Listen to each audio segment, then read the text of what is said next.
ನೋಡಿ ಆತ್ಮೀಯ ಕನ್ನಡದ ಬಂಧುಗಳೇ, ನಮ್ಮ ಕನ್ನಡಿಗರ ಪರಿಸ್ಥಿತಿ ಆಂಗ್ಲ ಭಾಷೆ ಯಾವ ರೀತಿ ದುರ್ಬಳಕೆ ಮಾಡ್ಕೊತಾ ಇದೆ. ಸಂಗೊಳ್ಳಿ ರಾಯಣ್ಣ ವೃತ್ತ, ಚಾಮುಂಡಿ ಬೆಟ್ಟಕ್ಕೆ ಹೋಗೋ ರೋಡು, ಇದು ಕುರುಬರಳ್ಳಿಗೆ ಹೋಗೋ ರೋಡು, ಇದು ಕುರುಬರಳ್ಳಿ ಸರ್ಕಲ್. ಇದು ಕುರುಬರಳ್ಳಿಗೆ ಇದೊಂಥರ ಅಡ್ಡ ಇದ್ದಂಗೆ.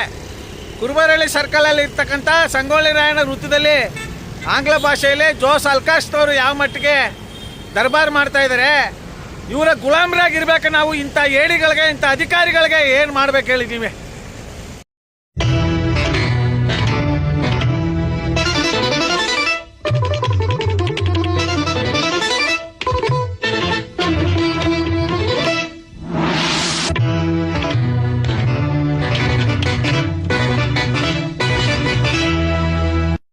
ರೆಡ್ ಬಟನ್ ಒತ್ತಿ ಫ್ರೀ ಸಬ್ಸ್ಕ್ರೈಬ್ ಆಗಿ, ಆಮೇಲೆ